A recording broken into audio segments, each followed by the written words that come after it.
Hello বন্ধুরা, তোমরা সকলে কেমন আছো? নিউ ইয়ার আর মকর সংক্রান্তির শুভেচ্ছা জানাই তোমাদের সকলকে। অনেক দিন পর কিন্তু আমি আবার একটি বড় ভ্লগ নিয়ে আসলাম। তাও মকর সংক্রান্তির দিনটা আমি কেমন করে কাটালাম সেই ভ্লগটা। তো চলো, প্রথমে ঘুম থেকে উঠি অনেক ভোরের দিকে। উঠেই তারপর টান টান করে বসে পড়ি মার সঙ্গে পিঠে বানাতে। তোমরা হয়তো গত 2 বছর ধরে আমার ভ্লগ দেখে যা বুঝলে, সকালের পিঠেটা আমিই করি, বিশেষ করে মকর সংক্রান্তির দিন। তো দেখো, আমি উঠেছিলাম সেই ভোর 4টে। তারপর উঠেই মা বিভিন্ন আয়োজন করে দিচ্ছিল, আর আমি বসে বসে শুধু বানানোর দায়িত্ব হচ্ছে আমার এই বছর। প্রথমে কিন্তু পাটিসাপটা যে পিঠাটা রয়েছে সেটাই বানাচ্ছিলাম। দেখো, এখানে মা সমস্ত পিঠের আয়োজন কিন্তু রেডি করে দিয়েছে। তারপর আমি এক এক করে পিঠেগুলো এবার বানিয়ে ফেলবো। তারপর মা রান্নার আয়োজনগুলো রেডি করবে, তারপর রান্নার দিকটা দেখা যাবে। যাই হোক, এখানে কথা বলতে বলতে কিন্তু প্রথমে একটু ঘি দিয়ে তারপর এটাকে নাড়িয়ে, তারপর তার উপর যে মেরিনেটটা ছিল সেটাকে দেওয়ার পর তারপর আরও কি থাকে সেগুলো দিয়েই কিন্তু পিঠেটা রেডি হয়েছিল। তোমাদের সঙ্গে আবার শেয়ার করি, এখানে দেখো মা কিন্তু বসে বসে ওই সিদ্ধ পুলি যে রয়েছে সেগুলোর কিন্তু আয়োজন করছিল। এখানে দেখো একদম সুন্দর করে কিন্তু রেডিও হয়ে গেছে। আমাদের বাড়িতে 5 রকমের পিঠে, 5 রকমের ভাজি, নানান ধরনের সবজি এবং একটি পায়েস, দুধ পুলি যেটাকে বলে, দিয়েই কিন্তু মকর সংক্রান্তির দিন লক্ষ্মী ঠাকুরের কাছে একটি ভোগ নিবেদন করে। তারপর বাড়ির প্রত্যেকে মিলে একসঙ্গে বসে সেদিনকার দুপুরে আমরা ভোজন করি। তোমাদের বাড়িতে মকর সংক্রান্তির কি কি নিয়ম রয়েছে জানিও তো আমাকে। আমিও একটু তোমাদের নিয়মগুলো দেখবো, জানবো এবং অনেক কিছুই সেখান থেকে শেখারও রয়েছে। কথা বলতে বলতে চলে যায়, এবার চলো ভাজি পুলি, যেটা হচ্ছে সিদ্ধ পুলির মতো বানানোর পর সেটাকে ভাজি করলেই হয়ে যায় ভাজি পুলি। হয়তো একটাই কারণ, তা হচ্ছে পিঠের তো আয়োজন বাড়াতে হবে, তার জন্য 5 ধরনের করতে হয়। তারপর মালপোয়া, গরম তেলের মধ্যে একদম সুন্দর সুন্দর ফুলকো ফুলকো মালপোয়া। দেখো, সকাল 4টে উঠে 12টার মধ্যে সমস্ত কিছু রেডি করে ভোগ নিবেদন করাই হচ্ছে আসল কাজ। তার জন্য ভিডিও সমস্ত কিছু করা এত পসিবল না, তার মাঝখানে যতটুকু পেরেছি আমি করেছি। কারণ অনেক দিন ধরেই না বড় ভ্লগ দিতে পারছি না। ভাবলাম মকর সংক্রান্তির দিন থেকে আমি আবার শুরু করব বড় ভ্লগ দেওয়া। যাই হোক, তো এর একটা ছোট্ট রিলসও কিন্তু আমি আগে পেজে শেয়ার করেছি এবং আমার ইউটিউব চ্যানেলে, তোমরা যারা এখনো দেখোনি গিয়ে দেখতে পারো। কথা বলতে বলতে এখানে কিন্তু দুধ পুলির জন্য দুধটাও বসানো হয়ে গেছে, আর এখানে মা আয়োজন করছে। এখানে মা কাজ করছে সমস্ত কিছু, আর আমি বসে বসে নাড়ছি। তো এখানে দেখো, তারপর এগুলো দেওয়ার পর দুধটা অনেকটাই গাঢ় হয়ে এসেছে। এবার ছাড়ার পালা। তোমাদেরকে দেখিয়ে দিই এগুলো বানাতে হয় এরকম। দুধ পুলি কারা কারা বাড়িতে খেয়েছো জানিও মকর সংক্রান্তির দিন। আমার না পিঠের আয়োজনে এটা বেশ ভালো লাগে। তারপর এখানেই দুধ পুলিটা হচ্ছিল, আর আমি চলে যাই আবারও তেলের কাজে। একদিকে দুধ পুলি হচ্ছে, একদিকে আমি পিঠে করছি, আর অন্যদিকে মা আয়োজনগুলো রেডি করে দিচ্ছে। এক এক করে 1 2 করতে করতে পিঠেগুলো হয়ে যাচ্ছে।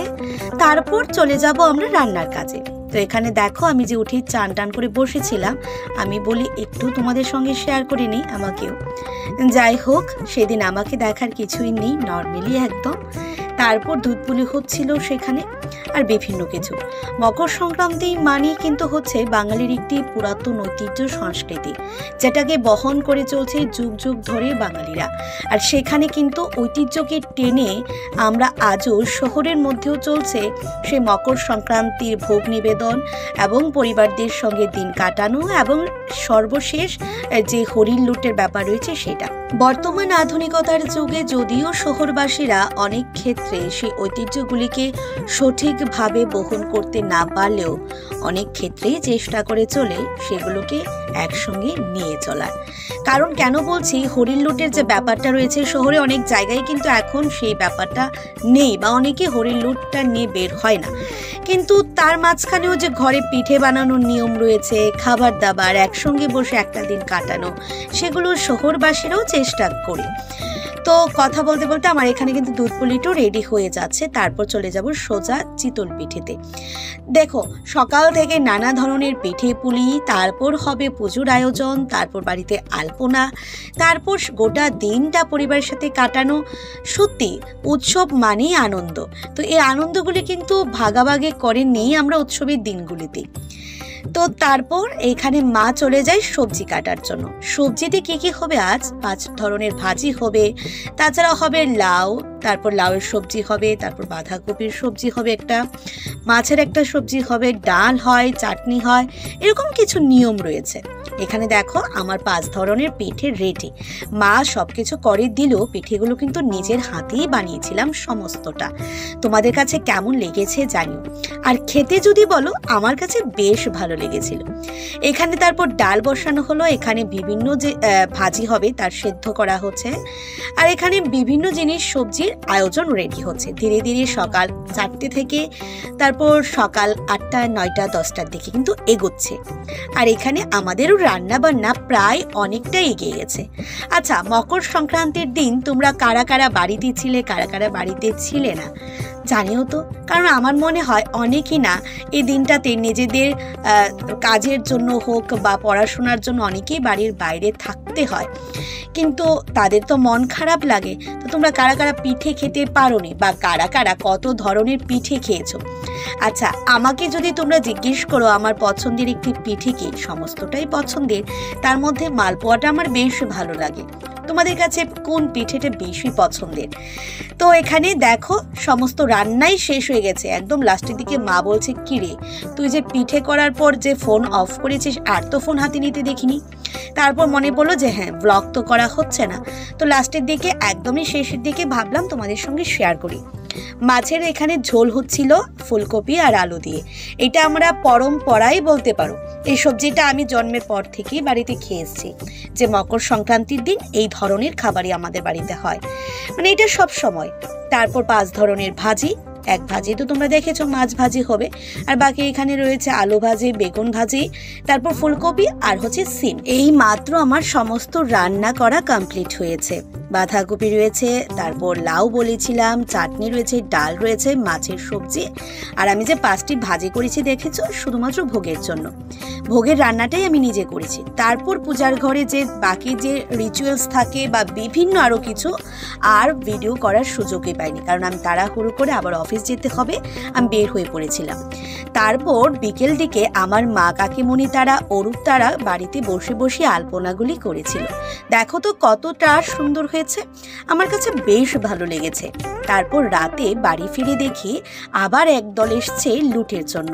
সেটা সবসময় তারা আসে আমাদের এখানে, আর আমারও বেশ ভালো লাগে। এখানে কিন্তু লুট নিচ্ছিল, এটা দেখতেও ভালো লাগে। আর রাত হয়ে গেছে, তো আলপনাটা এখন আর বেশি ভালো বোঝাও যাচ্ছে না। আমি গোটা দিনের পুজোর নিয়ম কানুনগুলো দেখাতে পারিনি, তার জন্য দুঃখিত, কারণ আমি বাড়িতে ছিলাম না যে। তারপর সন্ধ্যার পর এগুলো আমাকে কিছু কিছু ভিডিও অরূপ করে রেখেছিল আমার ব্লগের জন্য। তো কাজে এসে গেল, আমি সেই ব্লগগুলো এখানে অ্যাড করে দিচ্ছি, তোমরাও দেখে নিও। এটা হচ্ছে আমি বাড়িতে যাওয়ার আগে একদল এসেছিল, তাদের দলটা এটা। আর এখানে দেখো মা তারা বসে বসে আলপনা যে করছিল, অরূপ সেটাও ভিডিও করেছিল। আমি ব্লগে দেবো জানে, তাই অরূপ নিজে থেকে কিছু কিছু ভিডিও করে রেখেছি বিকেলের পর, যেগুলো এখন তোমাদের সঙ্গে আমি শেয়ার করতে পারছি। তবে সব থেকে একটি বড় ব্যাপার হলো, এই বছর আমি প্রথমবার নিজের হাতে এত কিছু রান্না করেছি। পিঠে আমি করি প্রতি বছর, তবে এই বছর রান্নার কাজটা আমি নিজেই করেছি। মার শরীরটা তেমন ভালো নয়, তার জন্যই আমি ভাবলাম আমিই করিনি। আর পরদিন সকালে উঠে এই যে আলপনাটা একটু তোমাদের সাথে শেয়ার করছে। মা ভাবলো কিছু জায়গা ফাঁকা রয়েছে, তো সেই ফাঁকা ফাঁকা অংশগুলোও মা কিছু আলপনা করছিল, আর আমি একটু ক্যাপচার করে নিলাম। তো আজকের মতো ব্লগটা এই পর্যন্তই। তোমাদের কাছে আমাদের বাড়ির আলপনাটা কেমন হয়েছে এবং আমার গোটা মকর সংক্রান্তির ব্লগটা তোমাদের কাছে কেমন লেগেছে জানিও। জানি ভালো করে করতে পারিনি, তাও জানিও। আজকের মতো এইটুকুই, টাটা, বাই বাই।